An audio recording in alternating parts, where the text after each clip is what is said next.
Meet mister കിഷോമാർ, CPWDയിലെ executive engineer. കിഷോമാർ, 2 വാക്ക് സംസാരിച്ചിട്ട് വേണം പോകാൻ. ക്ഷമിക്കണം, പോകാൻ അല്പം ധൃതിയുണ്ട്. ഞങ്ങളുടെ കലാപരിപാടികളെ കുറിച്ച് ഒരു നല്ല വാക്കെങ്കിലും പറഞ്ഞിട്ട് പോണം. ശ്രീനഗറിലെ മലയാളികളുടെ കലാപരിപാടികൾ കാണാനാണ് ഞാൻ വന്നത്. പക്ഷെ ഇവിടെ നടന്നത് കൈകുട്ടിക്കളിയും കഥകളിയും ഒന്നും അല്ലല്ലോ. കവാലി കേൾക്കാൻ ഇതുപോലൊരു സദസ്സിൽ വരണമെന്നില്ല. ഞാൻ എന്റെ അഭിപ്രായം പറഞ്ഞേ ഉള്ളൂ. മിസ് ഗംഗയുടെ നൃത്തം നല്ലത് തന്നെ, പാട്ടും നന്നായിരുന്നു. പക്ഷേ നൃത്തം കേരളീയമായിരുന്നെങ്കിൽ. പാട്ട് മലയാളം, നൃത്തം നോർത്ത് ഇന്ത്യൻ. അച്ഛാ, ഇതല്ലേ യഥാർത്ഥ ഇന്റഗ്രേഷൻ? അപ്പോൾ നിങ്ങളും മലയാളിയാണോ? സംശയമുണ്ടോ? കണ്ടിട്ടെങ്ങനെ തോന്നിയില്ല. അതാണ് എന്റെ പ്രത്യേകത. അച്ഛാ, ഇനി നമ്മൾ തമ്മിൽ പരിചയപ്പെടാം. ഞാനാണ് നടനം സത്യഭാമ. കഴിഞ്ഞ 10 വർഷമായി ഞാൻ കൽക്കട്ടയിലായിരുന്നു. ഗംഗയും ഞാനും ഒരുമിച്ചാണ് കൽക്കട്ട വിട്ടത്. വളരെ നല്ലത്. എല്ലാവർക്കും നന്ദി. വരട്ടെ. അല്ല, പിന്നെ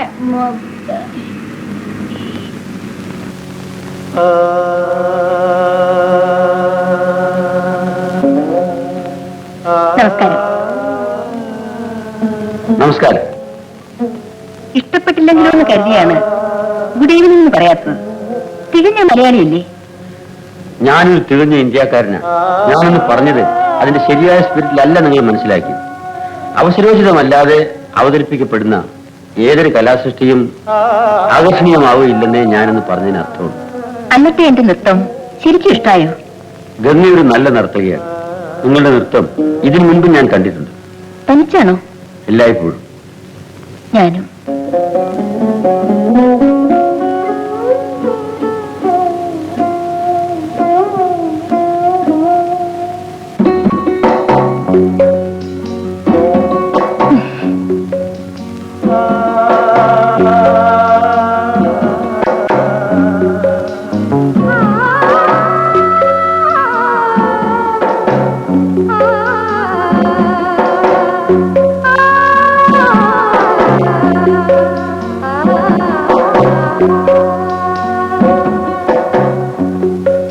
നമസ്കാരം.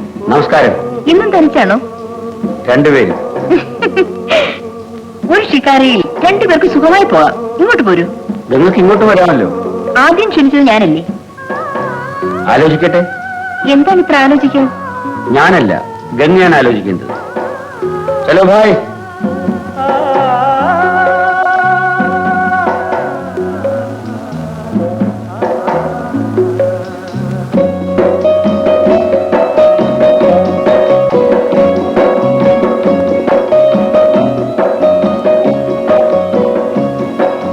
വിവാഹത്തെക്കുറിച്ച് എനിക്ക് സ്വപ്നങ്ങളെ ഉണ്ടായിരുന്നില്ല. പക്ഷേ നിങ്ങളെ കണ്ടതിന് ശേഷം ഒരു കലാകാരിയെ വിവാഹം കഴിക്കാൻ ഞാൻ ഒരിക്കലും തയ്യാറായിരുന്നില്ല.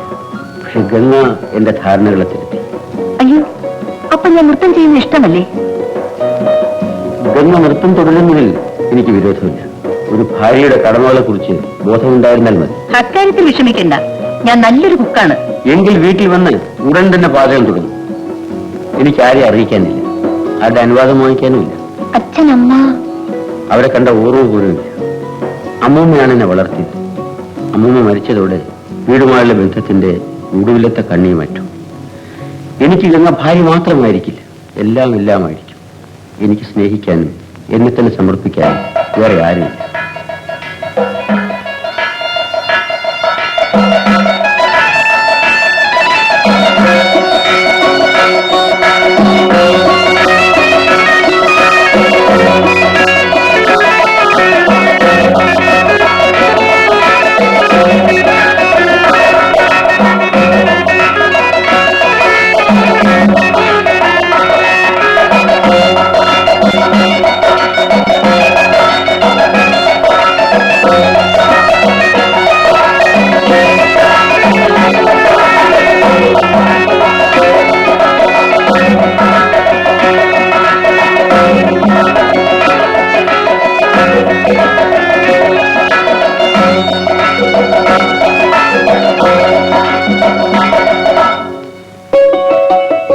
മധുവിധുവിന്റെ ആദ്യ മാസങ്ങൾ മനോഹരങ്ങളായിരുന്നു.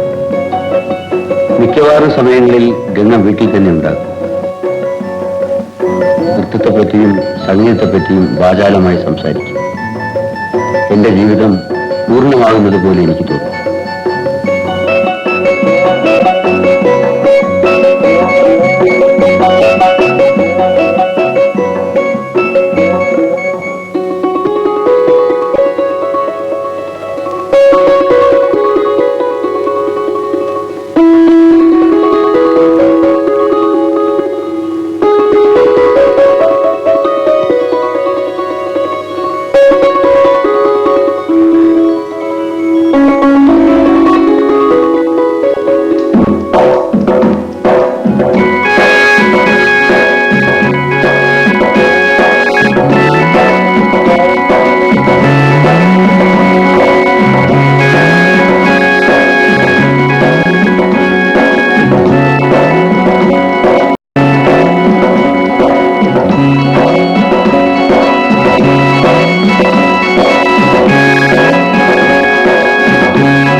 എന്താ? എനിക്ക് വല്ലാതെ തല ചുറ്റുന്നു. ഇരിക്കൂ. കുതിരപ്പുറത്ത് കയറിയതുണ്ടാകാം. കൊള്ളാം. 4 മണിക്കൂർ തുടർച്ചയായി ഡാൻസ് ചെയ്തിട്ട് പോലും എനിക്കിങ്ങനെ വന്നിട്ടില്ല. എങ്കിൽ നമുക്ക് ഡോക്ടറെ കാണാം. എനിക്കൊരു സംശയം. സംശയമോ? അതെ, എന്റെ ഭാര്യ ഒരു അമ്മയാകാൻ പോകുന്നുവെന്ന്. അയ്യോ, ആ തിരുവായി കൊണ്ട് അങ്ങ് ഒന്നും പറഞ്ഞേക്കല്ലേ. പ്രസവിച്ചാൽ എനിക്ക് പെട്ടെന്ന് വയസ്സാവും. ഗംഗേ, നീ എന്താണ് ഇങ്ങനെ പറയുന്നത്? ഗർഭിണിയായാൽ എന്റെ ഭംഗി മുഴുവൻ പോകും. എന്റെ ഫാൻസ് എന്നെ കണ്ടാൽ സങ്കടം കൊണ്ട് കണ്ണു പൊത്തിക്കളയും. ഒരു കുട്ടി ഉണ്ടാകേണ്ടത് എന്റെയും നിന്റെ ആവശ്യമാണ്. അയ്യോ, ഇപ്പൊ വേണ്ട. ഞാൻ പറഞ്ഞല്ലോ, ഒരു വലിയ നർത്തകിയായി അറിയപ്പെടാനാണ് എനിക്ക് ആഗ്രഹം. പുതിയതരം നൃത്തങ്ങൾ ഇനിയും എനിക്ക് പഠിക്കണം. എന്റെ നൃത്ത സംഘവുമായി ലോകം മുഴുവൻ യാത്ര ചെയ്യണം. നിങ്ങളും എന്നോടൊപ്പം വരണം. നമുക്ക് നൃത്ത പരിപാടികളിലൂടെ നിറയെ പണം സമ്പാദിക്കണം. ശ്രീനഗറിലും ഡൽഹിയിലും ബോംബെയിലും ഓരോ ഡാൻസ് സ്കൂൾ, എല്ലാ സുഖവാസ സ്ഥലങ്ങളിലും സ്വന്തം കോട്ടേജ്. ഇതൊക്കെയാണ് എന്റെ സ്വപ്നം. നീ നൃത്തം ചെയ്യുന്നത് കാണുമ്പോൾ എനിക്ക് അഭിമാനമേ തോന്നിയിട്ടുള്ളൂ. കലയോടുള്ള നിന്റെ ആവേശം ഇല്ലാതാക്കണമെന്ന് ഞാൻ ഒരിക്കലും പറഞ്ഞിട്ടില്ല. പക്ഷെ നീ ആഗ്രഹിക്കുന്നത് ഒരു വലിയ കലാകാരിയാകാനല്ല, വലിയ പണക്കാരിയാകാനാണ്. അങ്ങനാണെങ്കിൽ തന്നെ അതിലെന്താ തെറ്റ്? നീ നിന്റെ സ്വപ്നങ്ങളെ കുറിച്ച് പറഞ്ഞു, ഞാൻ എന്റെ സ്വപ്നങ്ങളെ കുറിച്ച് പറയാം. അവ വളരെ ലളിതമാണ്. സ്വന്തമായ ഒരു കൊച്ചു വീട്, 2 കുട്ടികൾ, നിന്നെപ്പോലൊരു മകൾ, എന്നെപ്പോലൊരു മകൻ. നമ്മൾ കേരളത്തിലേക്ക് മടങ്ങും. ഞാൻ ചെറിയ തോതിൽ സ്വന്തമായ ഒരു ബിസിനസ് തുടങ്ങും. മതി, നിർത്തൂ. എനിക്ക് വീണ്ടും തലചുറ്റുന്നു. നമുക്ക് വേഗം മടങ്ങാം. ഉടനെ തന്നെ ഡോക്ടറെ കാണാം.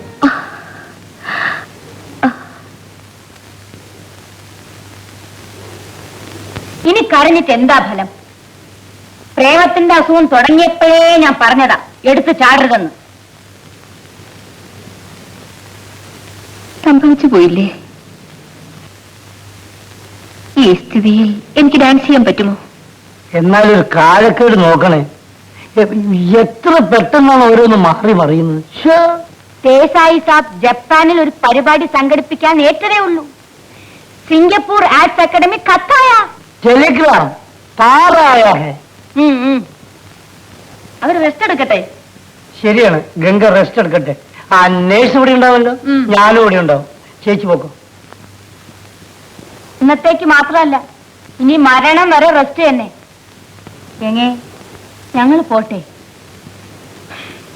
നിന്റെ വിധി, അല്ലാതെ എന്തു പറയാനാ?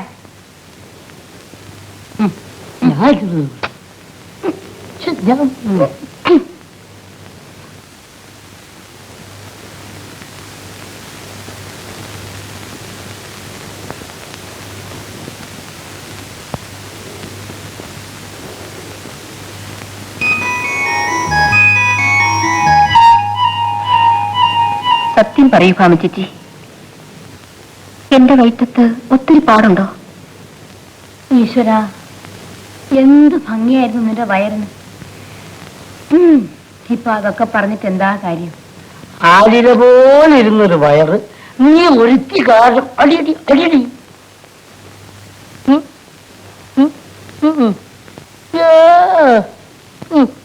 അല്ലല്ലേ, നമുക്ക് റിഹേഴ്സൽ തുടങ്ങണം. കൂടുതൽ വാശിയോടെ എനിക്ക് രംഗത്ത് തിരിച്ചു വരണം. ഫോറിൻ ടൂർ പോകണമെങ്കിൽ പുതിയ ഐറ്റംസ് കൂടി വേണമെന്നാണ് ദേശായി സാബ് പറയുന്നത്. ഒരു കേബറേ സ്റ്റൈൽ.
പാത്രമൊക്കെ മഴയ്ക്ക് വെച്ചിട്ടാണോ പള്ളിയിറക്കത്തിൽ എഴുന്നള്ളിയത്? എല്ലാ ജോലിയും കഴിഞ്ഞു അമ്മായി. അർദ്ധരാത്രിക്ക് അതും പറഞ്ഞ് ജനലിന്റെ അടുത്ത് നോക്കി ഒരു നിപ്പുണ്ട്. ഞാനിതൊന്നും കാണുന്നില്ലെന്ന് കരുതണ്ട. ശാന്തമ്മേ, എന്താ ഇത്? വന്ന് കിടക്കൂ. എന്നെ ആരും പിടിച്ചോണ്ട് പോയല്ലേ മനുഷ്യ, ദാ വരുന്നു.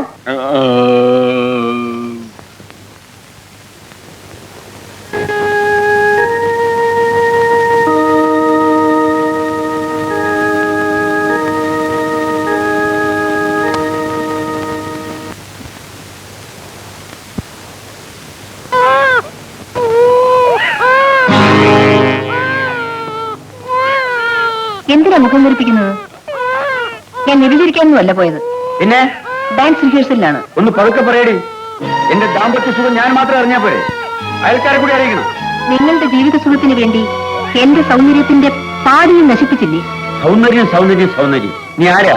ഉർവശിയോ അതോ മേനകയോ? ഞാൻ നിശബ്ദനായി ഒതുങ്ങുന്നത് തീരുവായതുകൊണ്ടല്ല, നിന്നെ മര്യാദ പഠിപ്പിക്കാൻ അറിഞ്ഞുകൂടാഞ്ഞിട്ടുമല്ല. കുഞ്ഞു കരയുന്ന മുലപ്പാലിന് വേണ്ടിയാണ്. ആ വേഷമൊക്കെ മാറ്റി സ്ത്രീയെ പോലെ പോയി കുഞ്ഞിന് മുല കൊടുത്തു. കുഞ്ഞിന് കൊടുക്കാൻ ഫയറക്സും ലാക്ടോജനും ഉണ്ട്. അത് പോരാ, നമ്മുടെ കുഞ്ഞിന്റെ ഇൻഡസ്ട്രി വളരെ വീക്കാണ്. 1 വയസ്സ് വരെ മുലപ്പാല് മാത്രമേ കൊടുക്കാവൂന്നാണ് ഡോക്ടർ പറഞ്ഞത്. ഡോക്ടർ പറഞ്ഞില്ല, നിങ്ങൾ പറയിച്ചു. എന്റെ സൗന്ദര്യത്തോട് നിങ്ങൾക്ക് അസൂയയാണ്. അത് നശിപ്പിക്കാൻ ഓരോ മാർഗം കണ്ടുപിടിക്കുകയാണ്. കുഞ്ഞിന് മുല കൊടുക്കടി, പോയി കുഞ്ഞിനെ എടുക്കാൻ. പേടിപ്പിക്കരുത്. നിങ്ങൾ എന്നെ അടിച്ചു. You uncultured brute. ഞാൻ എല്ലാം നശിപ്പിക്കും.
വേഗം കാപ്പി ഇടറി. പാല് കൊണ്ടുവന്നില്ലേ? കൊണ്ടുവന്നു. ഫ്ലാസ്കിൽ കാപ്പി ഇട്ട് അടച്ചു വെച്ചിട്ടുണ്ട്. എങ്കിൽ നീ വേഗം കുളിച്ച് ആ നല്ല സാരി എടുത്തു കൊടുക്ക്. നമുക്ക് ആ ഫിലിപ്പിന്റെ വീട് വരെ ഒന്ന് പോണം. അവിടെ സ്വിറ്റ്സർലൻഡുകാരനൊരു കോടീശ്വരൻ വന്നിട്ടുണ്ട്. അങ്ങേർക്ക് കർണാടക സംഗീതം കേൾക്കണമെന്ന്. ഞാൻ നിന്നെ കൊണ്ടുചെല്ലാമെന്ന് ഏറ്റു. ഞാൻ വരുന്നില്ല അമ്മായി, അവർ നല്ല ആൾക്കാരല്ല എന്ന് നീയാണോട് തീരുമാനിക്കുന്നത്? അധികം വിളക്കെടുക്കല്ലോ എന്നെ. പറയുന്ന പോലെ കേട്ടാ മതി. ശാന്തമ്മേ, എന്നാ അവൾക്ക് ഇഷ്ടമില്ലാത്ത സ്ഥലത്തേക്ക് അവളെ എന്തിനു കൊണ്ടുപോകുന്നു? ഇങ്ങനെ കൂമുകുമാന്ന് ചുരുട്ട് വലിച്ച് തള്ളാനും കൊച്ചാനന്തരവൾക്കും അമ്മാവനും മൂക്കും മുട്ട തിന്നാനും ശമ്പളം കിട്ടുന്ന 3.5 ചക്രം പോരാ. പറഞ്ഞത് കേട്ടില്ലേ? വേഗം റെഡിയാവണം. ഫിലിപ്പിന്റെ വീട്ടിലേക്ക് എന്തായാലും ഞാനില്ല. എന്നെ അതിന് നിർബന്ധിക്കുകയും വേണ്ട. എന്ത് പറഞ്ഞേ? ആ വീണ എനിക്ക് ദേവിയെ പോലെയാണ്. ഇവിടെ അമ്മാവിന്റെ അനന്തരവളായിട്ടല്ല, അടുക്കളക്കാരിയായിട്ടാണ് ഞാൻ കഴിയുന്നത്. എന്റെ ആഹാരത്തിന് വേണ്ടി ഞാൻ അടുക്കളയിൽ ജോലി ചെയ്യുന്നുണ്ട്. വീണ കയ്യിലെടുത്ത് വിദേശികൾ താമസിക്കുന്ന ഹോട്ടലുകൾ തോറും കയറി ഇറങ്ങാൻ എന്തായാലും എനിക്ക് വയ്യ. പ്രിയക്ക് ലേശം ടെമ്പറേച്ചർ ഉണ്ടെന്ന് തോന്നുന്നു. നീ ഇന്ന് റിഹേഴ്സലിന് പോണ്ട. എനിക്ക് പോയാൽ മതിയാവും. നൈറ്റിന്റെ പ്രോഗ്രാം ഉണ്ട്. അവൾക്ക് പനി കൂടിയാലോ? നിങ്ങൾക്ക് ലീവ് എടുത്തൂടെ? വെറുതെ പല്ലുകടിച്ച് പൊട്ടിക്കണ്ട. ടൂറിസ്റ്റിന് വേണ്ടി അറേഞ്ച് ചെയ്ത പ്രോഗ്രാമാണ്. എനിക്ക് പോണം. എനിക്ക് ഇൻസ്പെക്ഷൻ ഉള്ള ദിവസമാണ്. ലീവ് എടുക്കാൻ യാതൊരു നിവൃത്തിയില്ല. ചെറിയ പനിയുണ്ടെന്ന് വെച്ച് കുഞ്ഞ് മരിച്ചു പോകില്ല. Stop it. നിനക്ക് ആട്ടമല്ലേ മുഖ്യം? അത് നടക്കട്ടെ. ബच्चे बीमार है, ख्याल रखना. जी.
കുട്ടി വല്ലാതെ കരഞ്ഞു. ശ്വാസം നിന്നുപോകും തോന്നി. വളരെ നന്ദി.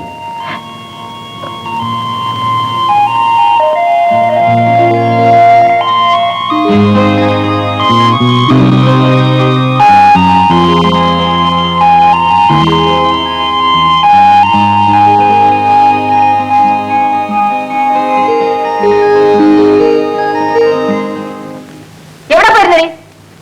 അങ്ങേ വീട്ടില്. എന്തിന്? ഈ നിമിഷം വരെ എന്നെ കണ്ടാൽ ആ മനുഷ്യൻ ഒരു ഗുഡ് മോർണിംഗ് പോലും പറഞ്ഞിട്ടില്ല. നീ എന്തിനവിടെ പോയി? കുട്ടി കരഞ്ഞു. കുറെ നേരമായിട്ടും കരച്ചിൽ നിർത്തിയില്ല. എനിക്ക് പേടി തോന്നി. പേടിയോ? കൃഷ്ണകുമാറിന് നാളെ ആരോ കേട്ട ഏതോ അരവരാതിയിൽ എനിക്ക് കുട്ടി കരഞ്ഞത് നിനക്കെന്ത് കഷ്ടം? അതോ വീണയെ നിർത്തണ്ട് അവന്റെ പുറകെ പോകാൻ വല്ല പ്രാണമുണ്ടോ? അമ്മായി അസഭ്യം പറയാതിരിക്കൂ ശാന്തമ്മ. 20 കൊല്ലമായില്ലേ ഇത് കേൾക്കാൻ തുടങ്ങിയിട്ട്. ഇനി ചാകുന്നത് വരെ ഇത് കേട്ടേ പറ്റൂ.